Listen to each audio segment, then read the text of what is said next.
205-231-023 Kelas Perbankan Syariah 1A. Pada kesempatan kali ini saya ingin mengulas kembali mengenai Perjanjian Giyanti.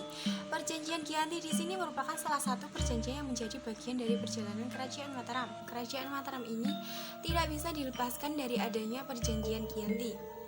Ya, Perjanjian Giyanti ini adalah salah satu perjanjian yang paling penting yang sangat berpengaruh pada masa depan Kerajaan Mataram di tanah Jawa pada saat itu.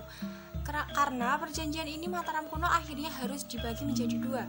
Hal inilah yang membuat cukup banyak kalangan mengatakan Giyanti adalah perjanjian yang kontroversial.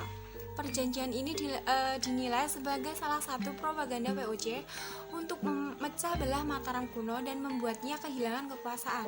Hal ini cukup beralasan karena setelah pembagian tersebut, kekuasaan Mataram kuno menjadi terbatas dan timbul konflik yang pada saat itu. Perjanjian ini merupakan perundingan yang dilakukan oleh pihak Kerajaan Mataram dan VOC yang berasal dari Belanda. Perjanjian tersebut dilakukan karena akan diadakannya pembagian kekuasaan dari Kesultanan Mataram. Secara umum, perjanjian ini membahas tentang pembagian wilayah Kerajaan Mataram menjadi dua. Pembagian wilayah ini didasarkan pada letak daerah yang dibelah oleh Sungai Opek, di mana wilayah timur Sungai Opek dipimpin oleh Sunan Mangkubuwono III dan wilayah Sungai Opek dipimpin oleh Pangeran Mangkubumi yang diangkut menjadi Sultan Hamengkubuwono I. Sejak adanya perjanjian Giyanti ini, maka berakhir sudah kekuasaan Mataram yang utuh. Sejak saat itulah menjadi awal baru Mataram menjadi dua wilayah yang berbeda. Perjanjian Giyanti ini dilakukan sekitar tanggal 13 Februari 1755. Perjanjian ini dilakukan dalam kurun waktu yang cukup lama karena masing-masing pihak tergolong susah untuk mencapai pada kata sepakat. Itu ada beberapa pertemuan di bulan sebelumnya sebagai inisiasi atau awalan sebelum perjanjian itu dimulai. Setelah perundingan tersebut, akhirnya pada pertengahan Februari perjanjian Giyanti beserta isinya bisa disepakati bersama. Kesepakatan tersebut seolah menjadi solusi pertikahan yang panjang seolah-olah tidak akan ada ujung. Yang melatar belakangi perjanjian ini adalah yang paling kuat adalah adanya keinginan daripada Pangeran Mangkubumi untuk melawan pemberontakan Pangeran Sambernyawa yang mendorong kekuasaan tanah Mataram. Saat itu, Pangeran Sambernyawa hendak melawan dan memberontak kepada pemerintah karena adanya intervensi VOC dalam urusan rumah tangga Kerajaan Mataram, terutama setelah Sultan Agung wafat. Bahkan, VOC juga berusaha mempengaruhi pengambilan keputusan yang dilakukan oleh pihak kerajaan. Sayangnya, Pangeran Mangkubumi memilih untuk berkompromi dengan pihak VOC.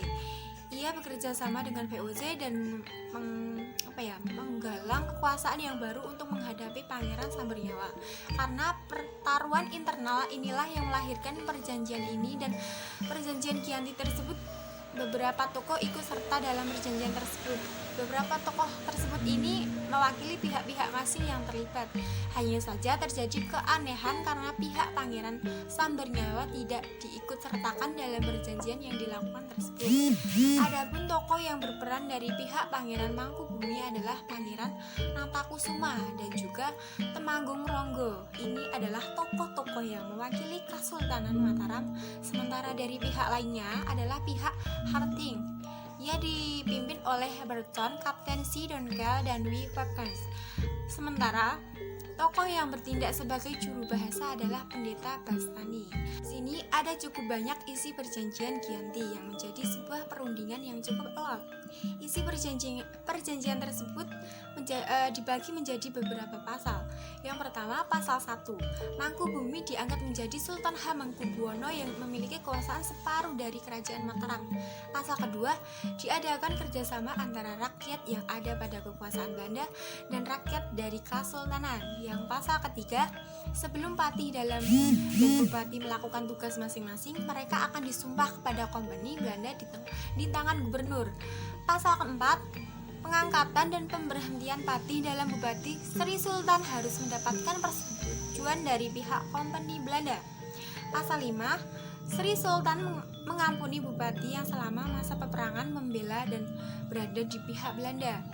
Pasal 6, Sri Sultan tidak menuntut posisi atas Pulau Madura dan juga daerah pesisir karena telah diserahkan oleh Sri Sunan Pakubuwono II kepada Belanda pada tanggal 18 Mei 1746 yang tertulis. Pasal 7, Sri Sultan akan memberikan bantuan hukum kepada Sri Sunan Pakubuwono III jika dibutuhkan sewaktu-waktu. Pasal 8, Sri Sunan akan berjanji menjual seluruh bahan-bahan makanan dengan harga yang tentu kepada pihak Belanda. Pasal 9, Sri Sultan berjanji harus menaati segala macam perjanjian yang sudah pernah diadakan sebelumnya dari Raja-Raja Mataram sebelumnya kepada pihak Belanda. Kisah perpecahan Jawa bermula dari pertikaian antar anggota keluarga Istana Kesunanan Surakarta, pewaris kekuasaan Wangsa Mataram. Ada 3 tokoh utama yang terlibat dalam perang saudara ini, yaitu Susuhunan Pakubuwono II, Pangeran Mangkubumi, dan Raden Mas Said alias Pangeran Sambernyawa. Perjanjian Giyanti memang bisa meredam konflik dan peperangan antara Pakubuwono III dan Mangkubumi, tetapi tidak serta-merta dapat menyelesaikan persoalan pelik lain. Salah satu masalah yang tidak segera rampung adalah setelah Giyanti ditandatangani oleh batas kerajaan. Dari sini dapat disimpulkan bahwa VOC memecah Jawa dengan menggunakan perjanjian Giyanti, di mana wilayah kekuasaan dinasti Mataram yang semula dimiliki Kesunanan Surakarta harus diberikan setengahnya kepada Pangeran Mangkubumi, dan lahirlah Kesultanan Yogyakarta.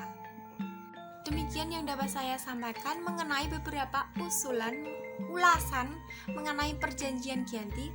Perlu diketahui bahwa ini adalah salah satu perjanjian yang mengubah wajah Kesultanan Mataram hingga saat ini. Tentu penting bagi kita untuk senantiasa selalu mempelajari perjanjian kuno agar kita semua dapat mengetahui bagaimana perjuangan bangsa ini.